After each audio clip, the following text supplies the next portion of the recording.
Okay, so we have been blessed by many knowledgeable and wonderful speakers over the last few weeks. Like I did in the middle of our series, I want to do now as we conclude our series on learning how to love better. So we'll go over the last four speakers that we've heard as they helped us think about different groups or populations or types of people so that we can learn a little better how to love better. So we'll just start kind of 1, 2, 3, 4, and we'll go through each week. And I'll mention some of the things that the speaker said, and for each one we'll think about, so what? Now that we learned these good things, so what? So 4 weeks ago, we heard from Mary Donnelly with Memory Care in Asheville. She talked about how to love and connect with people with dementia. The scripture verses that we read before Mary started were 1 Corinthians 13, 4 and 7, Isaiah 46, 3 to 4, 1 Samuel 16, 7, and Romans 8, 38 to 39. When Mary was talking, I was taking a lot of notes because it was really helpful stuff she was sharing. So let's go over some of the things that she said, and we'll kind of talk about each one a little bit. So here's things that Mary said. First, she started by saying, in terms of dementia, we can try to get better with it ourselves, or we can try to get rid of it, and we can't get rid of it. And I thought, well, isn't that what we too often try to do with whatever difficulties or challenges or problems that we have? Usually as humans, our first instinct is to try to pretend it's not there, or just get rid of it, or deny that it's there, so that we can just keep going on along our merry way. But normally we can't just pretend that something isn't there and think that is a helpful way to move forward. So Mary that night encouraged us to get better with it and be more informed. She said, people with dementia might act mostly normal on the outside, but it's a masquerade. So a lot of times in public, even friends, people in the community might not know, might not pick up the signals, because she said it can be a mask that kind of hides what's really going on inside a person that you wouldn't notice or see unless kind of at home day to day. And yet, isn't that what we all do? We all put on those masks, that masquerade when we're out in public, even when we come to church. We run into people that we know, and that question that everybody asks everybody. Oh, hi, how are you doing? Fine. How are you? Fine. Whether it's the truth or not, everyone says that with a smile on their face, because most of the time we're wearing a mask when we go outside. And that's kind of okay. I mean, if you pass somebody in the frozen food section, they ask, how are you doing? You go, oh my God, let me tell you all the terrible things that are happening. And they're like trying to pick out cantaloupes. So in some ways it's okay, but also let us not get too used to us putting on masks or us accepting the masks that other people wear. Because gosh, isn't it more of a loving service to others and ourselves if we can speak to the real person inside, and if we can be our real person on the outside and let them speak to us. Mary said that when people learn that they have dementia, many don't tell others because they're embarrassed. So that's where we need to step in. And again, that tendency to pretend there's nothing wrong, pretend everything's fine. Oh, I'm fine. How are you? I'm fine. But Mary said that it should be our avenue of how we can start loving that person or their family in a newer and a deeper way. That's where we need to step in to help them to serve. She said dementia isn't a consistent development. She said symptoms can come and go. It can't be stopped, but it can be slowed down. And again, a lot of the things that we go through in life, they come and they go. Challenges or progress or setbacks come and go. We can't stop the fact that our flesh and heart are weak and they fail. Like, that's just a truth. Ash Wednesday reminded us that we come from dust and to dust we shall return. That's not something we can stop.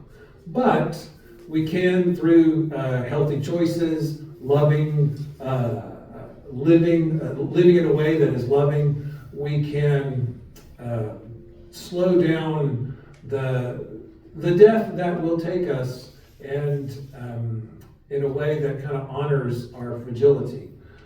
So a good reminder that the symptoms, both for dementia and for our own struggles, might come and go.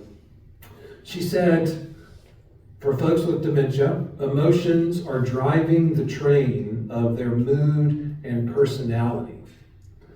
And again, you're going to hear this as a common theme for everything Mary said. Again, that happens to a lot of people. That is more common than we acknowledge. Here's an easy phrase you can remember, and you can remember it because it rhymes. We think less than we think we think. So, usually, we think we're operating only on logic and facts, and A plus B equals C, but we think less than we think we think. Actually, we're acting more on our emotions than we recognize, than we admit, even than we realize. We don't even know or recognize that we're being led by our feelings, our emotions. Sometimes they're great and helpful, sometimes they can lead us into difficulty. Everybody, we think less than we think we think. We too are moved and guided by our feelings and emotions. Those with dementia, the train is a little stronger. The push is a little stronger. But it still applies to everybody. And so when someone says, like, this is just the facts, ma'am. I don't have an opinion here. This is just me and the facts.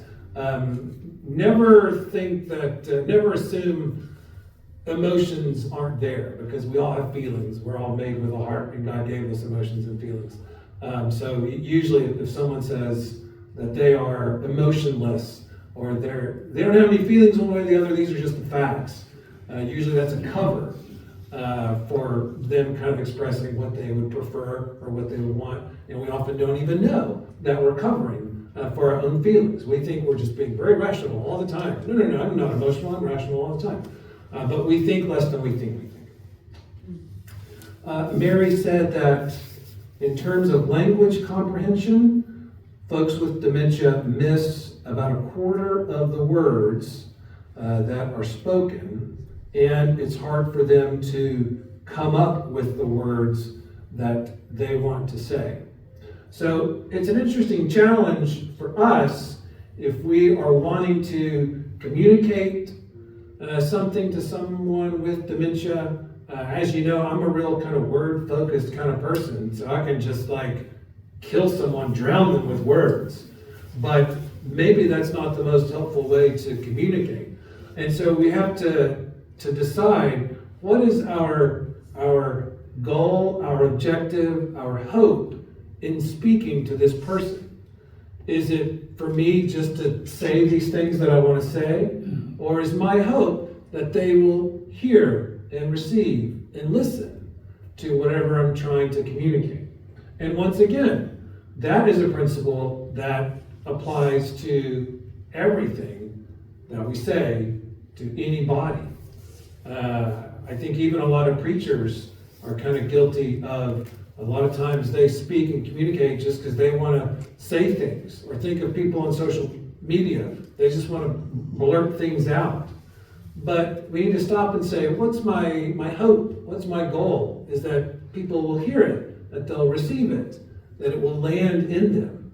And if that's my hope and goal, then how can I communicate? So if someone with dementia misses about a quarter of the words, and emotions are driving the train, then we can think about how can we communicate my love, my presence, how I want to be of help, how I want to welcome, or just connect. She said that the things that stay are things like music, prayers, poetry, familiar phrases and stories, joy in the moment, and creative expression. So, what might be some examples of all those things, or any of those things, as we think about how can we show love to people with dementia? What are some examples you can think of that we can go, oh, that's a great idea, we should remember that? Make a declaration that you love them and give them a hug. Yeah. If it feels welcome. Yeah. If you think they're okay with hugs, maybe you can kind of use the same phrase each time, and you can kind of make it your own. And it can even be kind of sweet and clever, but maybe even rhythmic. Like, here's me coming in for a love hug, or something, even if it's silly, but you say it every time. Here's me coming in for a love every time. Just that repetition and the love, the kind of rhythmic poetry. What other examples? Music, prayers, poetry, phrases, stories. With my mother, she can't remember what she had for breakfast, but she can recall high school events. When I used to wrestle, she was mother to many. She cheered everybody on the team. And so when I'm with her, we try to recall some stories or events of the past, and and it really it's amazing what she can recall. The smartest girl in high school that didn't do anything but study. Yeah. Meanwhile, my dad and mom were like number 2 and number 3 in school, and there was a friendly competition. Well, I like that you approach the situation thinking, what's my hope as we sit around the dinner table or in the living room? My hope is that we can connect with her and have a lovely time so she feels joy in this moment. What's a great way to do that? Oh, Mom, what was it like when you were in high school? What about you and Dad? Did you get good grades? Or what about the other, because you know the prompts, you know the stories, kind of, or the genre that she would enjoy. So, thinking about what do I want from this situation? How can I help them feel love and joy? What are some questions and prompts? Yeah, the familiarity. And even in a church setting, I really enjoyed hearing that there's a lot of good things that we can do in a church setting. If things like prayers, poetry, familiar phrases and stories, music, that's a great opportunity in worship where we, sing the doxology a lot, or we say the Lord's Prayer a lot, or we, read stories in the Bible that are familiar, or sing songs that are familiar. So, lovely things to keep in mind as we kind of plan a good atmosphere in church for folks with dementia to, again, it's us thinking, how can they receive the gospel, the message that we're trying to communicate? Mary said, here's some things not to do. Don't argue, correct, quiz, explain, convince, ask, do you remember? Or ask, why'd you do that? So she said, don't do any of those things. Don't say, no, that's not what it is. It's not the person. It's not me. It's not, or do you remember this? Or do you remember who that is? Or she said, none of that is helpful. Instead, what is helpful is when someone says something or makes a statement, try and get creative in your response and use the improv exercise of saying yes and. That idea of kind of, okay, well, I hear what you're saying, and also there's this other thing. So instead of saying, no, you're wrong, that's incorrect, no, whatever they happen to share that kind of comes to the forefront of their mind, say, yes, I do remember that, and also that kind of inviting conversation instead of like stamping down conversation. So that was an interesting activity she kind of had us do. She would say some like statements that some person with dementia might say, like, I'm gonna go buy a car, or I'm gonna go do this thing. And it's not something that they can do or they should do, but instead of saying, no, you can't do that, like, you took the keys away, no, that's not right. Say, oh, well, what kind of car would you buy? What kind of cars do you like? What was your first car? What was your favorite car? And just find a way to help them feel joy in the moment and just talk and express and just let them get things out instead of you trying to say, no, it's this way, it's not that way. Mary also said people with dementia are doing the best they can with what they've got. And also, aren't we all doing that? Isn't everybody doing that? The person in the grocery store who's really grumpy. The person in the car next to you who gave a hand gesture that wasn't very nice. The person in your way, the bank teller who's taken forever, the cashier that's distracted. Aren't we all doing the best we can with what we've got? So a great reminder, because sometimes people with dementia might say things or do things, and you just, can't do that. Just kind of reminder, they're doing the best they can with what they've got. So am I, so are we all. Mary said, don't be insistent, but meet them where they are and go forward from there. You have to go into their world to make that connection. And again, that's great advice for connecting with any person. I learned when my kids were growing up, both as young kids and as teenagers, if I wanted to talk to them, it was like talking to a wall, right? How was school? Fine. How's class? Good. Like, you don't get me very far trying to talk to kids and teenagers like on your own adult terms. But if there was something they were interested in, something that they brought up or they mentioned, like a fun game or a show or a toy or something, then, hey, my kid wants to chat with me. I need to just like ride this wave as far as I can take it. Like, oh, tell me about that. How do you play that game? What's that character's name? What are their superpowers? Oh, what does your friend do? So if you really want to connect, then meet them where they are, both kids, young people, older people, folks with dementia, folks in the hospital, really any situation. If you want to connect with someone, don't be insistent of, here's how we're going to talk today. It's what I want to talk about, and it's the way that I like talking. If you really want to connect, what's your hope? What's your goal, your objective? If it's connecting with them, you got to figure out, where are they? What can we chat about that would connect with them? Meet them there so that you can go forward. And a last piece of advice that Mary gave that night, she said, apologize even if you didn't do it. Whatever thing they're upset with you about, she said to apologize even if you didn't do it. Because she said, you don't have to be right. Your love should be stronger than needing to be right. Maybe I was the only person convicted by that. Why is it so hard to apologize for something that we might not have done? Why is it so hard to not be right and tell someone how we're right?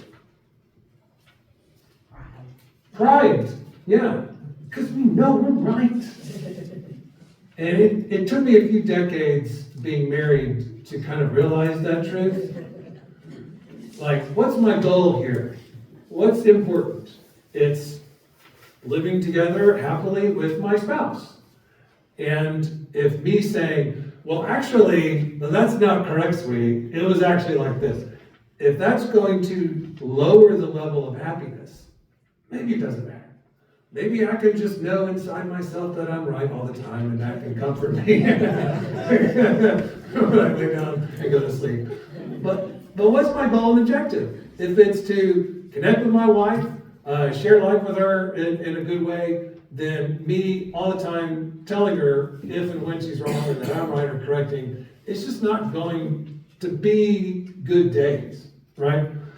So with people with dementia as well, Mary said, your love should be stronger than your need to be right.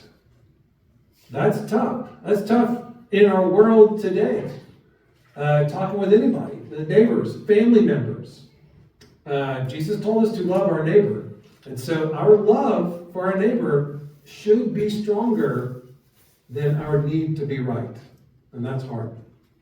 So all the things that Mary said that night, it struck me that connecting with, loving, ministering to people with dementia, what an opportunity for us to practice calm grace. I don't need to be right. I don't need to correct them. I can just be here and I can love and I can listen. What an opportunity to practice more calm grace. And I think our world needs more practice in calm grace. And the more we can practice that, the more it'll help us with every person everywhere. And again, that really struck me when Mary was talking, that her advice wasn't just for us to connect with people who have dementia. It's with anybody. Because our job is to love. Our assignment is to love. As Jesus followers, our job is not to explain things to people, correct them, convince them, because Jesus didn't say, a new command I give you, that you correct one another. And by this, all people will know that you are my disciples, that you tell everyone how they're wrong. That was not the new command Jesus gave his followers at the Last Supper. He said, a new command I give you, that you would love one another. That's how all would know you are my disciples, that you would love one another. They would know us by our love, not by how right we are and how often we correct people. So that's what I was really inspired by Mary's talk that night. That all those suggestions apply for us connecting with anybody. People we love, people we don't like, people who are different from us, people who have different challenges than we do. And they're all ways we should be interacting with everyone. Does that make sense? Anybody else think of other examples like that of Mary's advice also applying to anybody? I think that we step aside and just pray, Lord, don't let me see this person through my eyes. Let me see this person through your eyes. Yes, and that's a wonderful goal for us to aim towards, that we would see all people with God's eyes, with the eyes of Christ. And when we are doing that, or we're getting better at that, then it's a lot easier just to love and practice calm grace instead of needing to be right, needing to correct people. No, that's not this, it's that, it's this, it's that. Yes, if we can see people through Christ's eyes, then it'll help us love better anyone. Yeah. It'll help you with maybe tough family members, tough neighbors, in work meetings, and dealing with anyone. It was good advice. Okay, the second group of speakers that we had was Jim McCoy and two friends of his who talked about ministering to folks in prison. And the Bible verses that we heard before they spoke that night were Hebrews 13, 1 through 3, Isaiah 61, 1 through 2, Psalm 146, 5 through 9, and 2 Corinthians 5, 16 through 17. Now, if you were there that night, you know that it was a really powerful and moving night.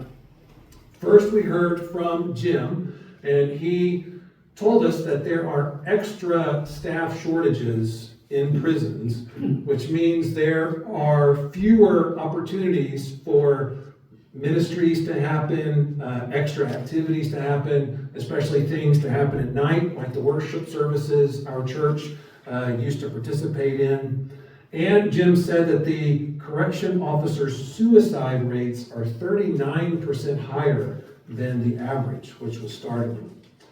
But even though he said you would expect there to be a sea of sadness, God's grace always shows up, even in prisons. And Jim quoted Father Greg Boyle, who said, "You go to the margins to let the folks there make you different, not for you to make a difference." So how does that work? What does that look like? Have you ever experienced that?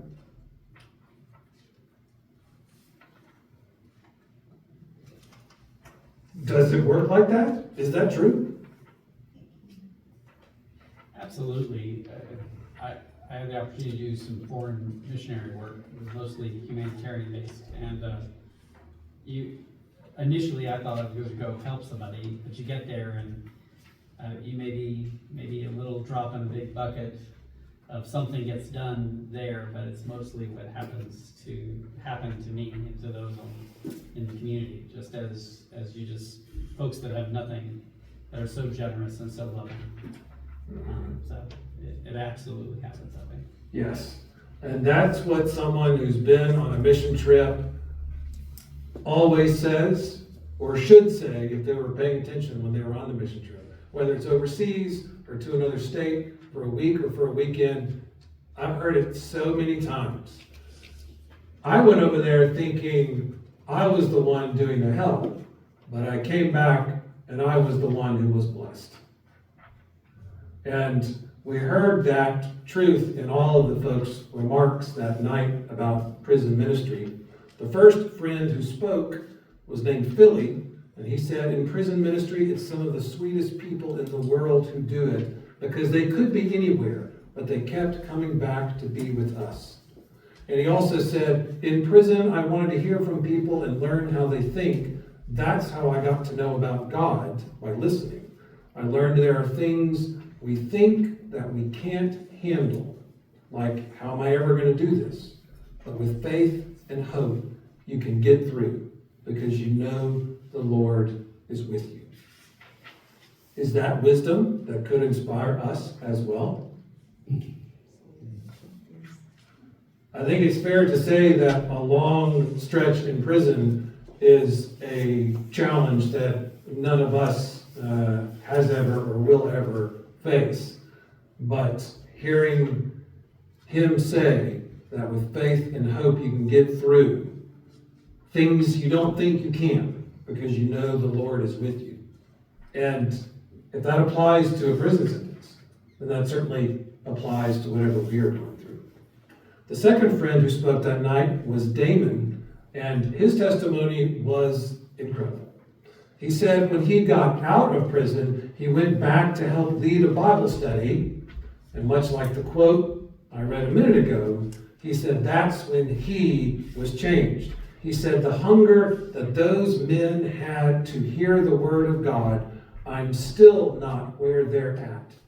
God sent me in there for me because I needed to see that type of hunger for the Lord. Not something that we on the outside would assume is the case in prison, right? He also said, there's a love I got from the inmates that I rarely receive from church folk, because it's a raw transparency. That's why I'm sick of the masks we put on before we come into church. So, we talked a little bit about masks that are put on. Why is that the case? Why is that so prevalent? That in churches, a lot of people put on masks as opposed to what he said, the raw transparency of the people in prison. Why is that? How is that the case? Our pride and our wanna be right. It goes back again to our sense of pride and needing to be right, to look good, to look right. But if you're in prison, you have been stripped of all that. All pride, all arrogance, all the human, living on airs, hoity-toity, thinking you're all that is gone. And it is only the raw transparency of your soul, which is both humbling, but in a way, a beautiful opportunity to feel God's grace. Because if we have a mask on, it's not as easy for us to feel God's grace because it's blocking us being our real selves. Damon also said, we've got to learn to love, to be real and honest, and bring ourselves into the light. It's like we want to keep Jesus in our inside pocket and pull him out only when we feel like it. So stop playing church, he said. Jesus is looking for authenticity. Stop playing church. What do you think about that? I think it's convicting to me in some ways because we can become accustomed to the routine of church without bringing our broken self forward in church. And I don't mean necessarily like walking up to the aisle, but just owning that we have a broken self and bringing that with us instead of wearing the mask of, I'm fine, I'm fine, I'm fine, like we were talking about earlier. Yeah. I think you're not only hiding from other people, you're hiding Hiding from yourself. sometimes. You're mostly, it's Mhm. mostly Right. you don't want to be Yeah. honest with. Yeah. Maybe when we say we're fine, who are we trying to convince? That's right. Yeah. Yeah. Damon ended by saying, telling people they're sinners isn't telling them the gospel. The gospel is that God forgives you and loves you where you are, which was a powerful statement. It also goes back to what Mary was saying, how we need to meet people where they are and love them from there. So Damon helped me realize that's what God through Christ does. Jesus meets us where we are and loves us up from there. Jesus doesn't say, now, when you're good enough to be saved, you let me know, and I'll step in.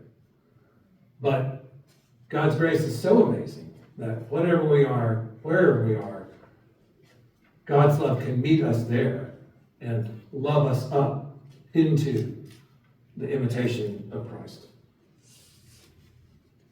So what else can we learn from those in prison, from people in prison? How can we have an authenticity and a hunger for God like they have? How can we be inspired by them?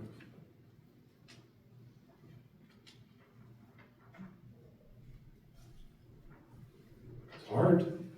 Imagine yourself in their shoes, or Hmm. in that position, if you can, Yeah. without the experience. Yeah, I think a good mental exercise to try and help us strip away that pride, maybe even imagining us taking off the mask and just saying, what would it feel like if I was in that situation?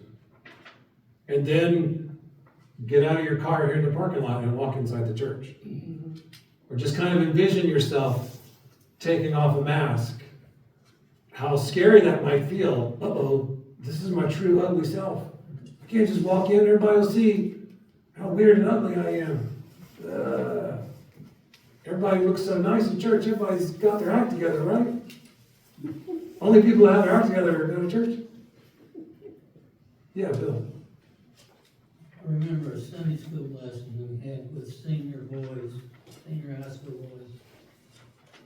We decided that at the root of a lot of the choices we made is so that we don't embarrass ourselves. Yeah, yeah. We hate being embarrassed. We hate looking silly or foolish.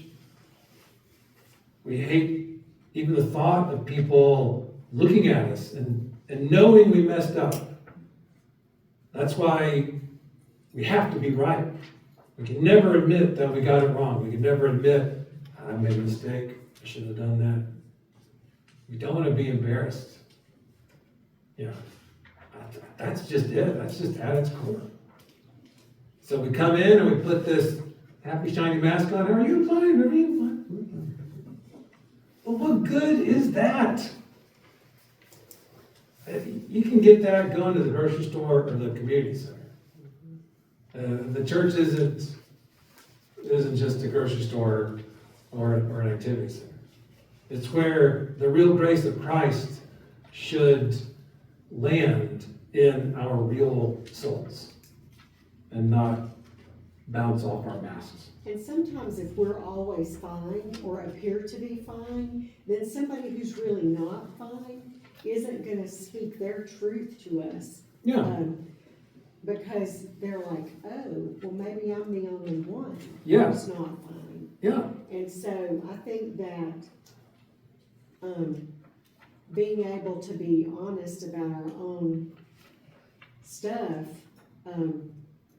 can really open others up to feel like they're not alone in their not fineness. yeah, for sure. Yeah, being honest about who you are is a gift to others. Kind of like Damon said, it was a gift to him that the inmates in his Bible study were just so raw and authentic and transparent.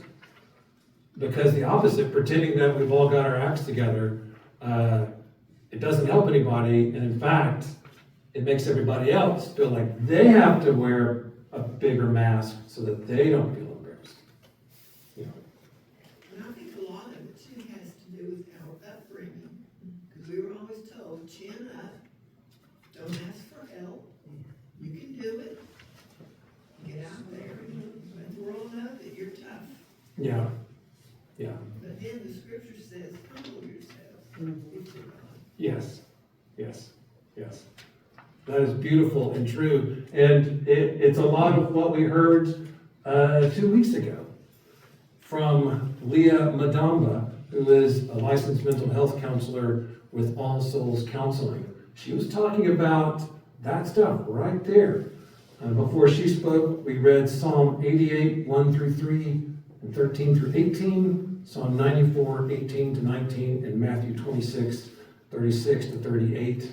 And I really appreciated Leah's presentation that night. For anybody in the world, if we want to get stronger, we go see a specialist in that area. So if we want to get physically stronger, we might go to a gym and talk to a physical trainer. If we want to get spiritually stronger, we can go to a church and talk to a minister. If we want to get mentally stronger, then we can go to a counseling center and talk to a therapist. It's how strong do you want to be? Do you want to keep growing in strength or not?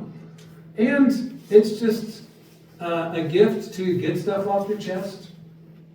Think about what's been holding you back.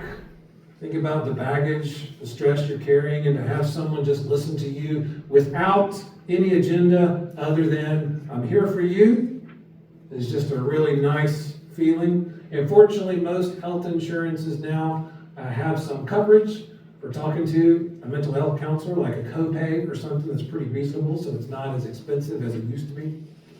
So first, Leah went over what the signs are to help us recognize both depression and anxiety, either within other people or within ourselves.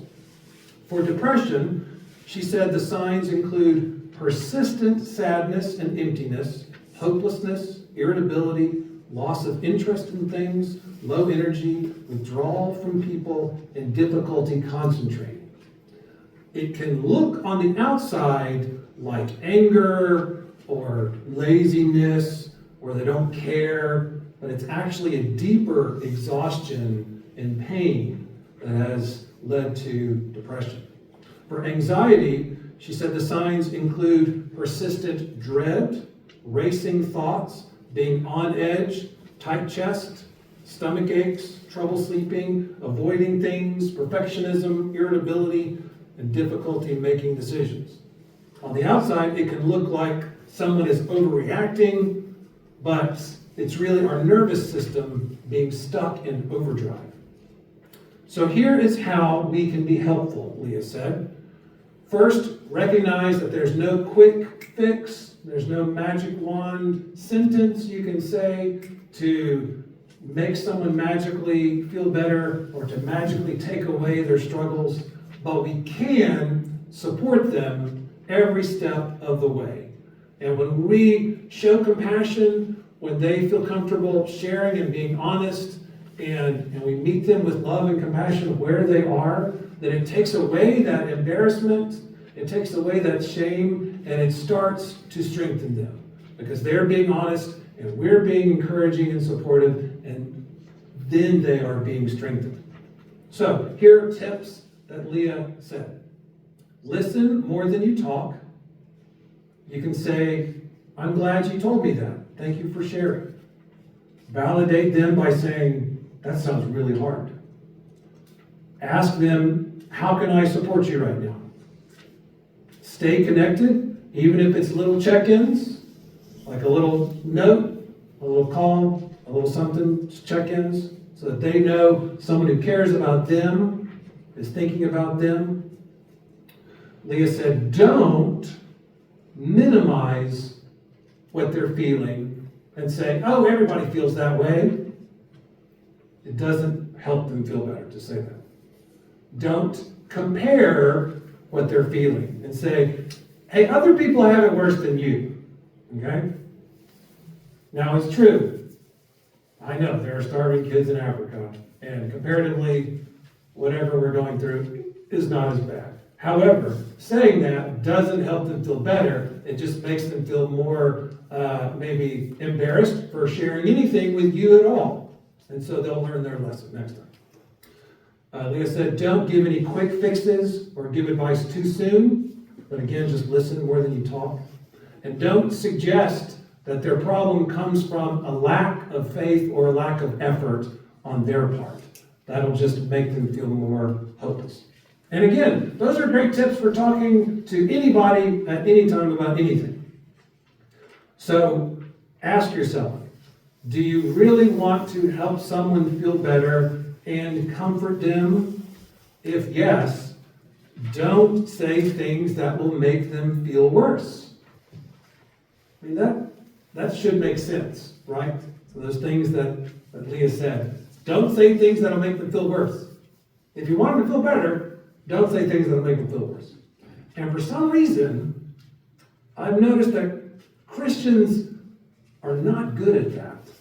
Because a lot of church people, maybe it's because of the mask temptation, but a lot of church people love quick fixes, as if there's some statement that can say, oh, it's fine, because God's got to blame for everything. Stop feeling bad. It doesn't help. It minimizes people's feelings. It won't help someone feel better. So again, like Mary Connolly said, think about what's your goal and objective? Is it to help them feel loved and supported? So then, what's something you can say, and what's something you shouldn't say? Two final things from Leah's handout. She said on the handout, and if you didn't get the handout, I've got an extra copy. I can make you a copy and give it to you on Sunday. It said, seeking help is a sign of strength, not failure, which makes sense. Like if there's something really, really heavy you can't lift, like, oh, I can't lift this heavy piano. If you keep trying to lift it, how's that going to go? If you're going to pull something that's going to get worse. And is going over to someone and saying, I need some help lifting and carrying this. Is that a sign of weakness? No. That's what you need to do. You need to move that couch. to another room, don't just keep trying to lift it yourself. Asking, seeking help is a sign of wisdom and strength. It is not a sign of weakness. Also, on the handout, it said, learning more helps us love better, not only others, but ourselves. And that was a really interesting thing to note, because it made me think that in most all my life, and I have been going to church since I was born, I have rarely ever, and maybe never, heard talked about in church, sermons, Bible studies, Sunday schools, about loving ourselves. I just don't remember that being talked about. Loving ourselves. Most of the time growing up, churches want people to think that they are bad and sinful, definitely not worth loving, which is why, if that's what someone hears, like me, I would hear the Bible verse when Jesus said, love your neighbor as yourself, and I would think, so I'm supposed to think my neighbor isn't good enough? That doesn't make sense. Why would Jesus tell people to love your neighbor as yourself? Oh, wait a second. So, what do you think? And I don't know what the answer is, why is you loving yourself rarely ever talked about in church? I think that we, as a society, of Christians, have come to think about self-love as like an indulgence, like, living on yourself. And instead of acknowledging that we are God's precious children too, and that God loves us beyond measure, and that we must therefore also love ourselves. And so I just think, like, raise your hand if your parents were Depression era. You see? And so it was lean times, and I think that's part of it. It's part of, like, our generations, and not that I had great parents most of the time, so it's not to diminish that, but I think that that's a factor that, I just think there are reasons. Yeah. And we do learn a lot in Sunday school and training union about loving others, but not so much about loving ourselves. But we don't have it to give unless we have it. Like, if we don't love ourselves well enough, we can't love others well. Yeah. How are we going to love our neighbors as ourselves well if we don't love ourselves well at all? Is that supposed to be an instinct that all humans have? It's just to love themselves, as scripture, there's not a lot of chapters about loving yourself. Right. Books upon books. Yeah. But there is a verse that says, love your neighbor as yourself. Yeah. So it's supposed to be maybe like everybody does love themselves. Maybe we're just ashamed to say it, show it, and nourish it. Yeah. Yeah. We want to love ourselves, give nothing to ourselves, but we're supposed to love everybody else. Yeah. But if God lives in us, ourselves. we're not Before going to ourselves. love ourselves?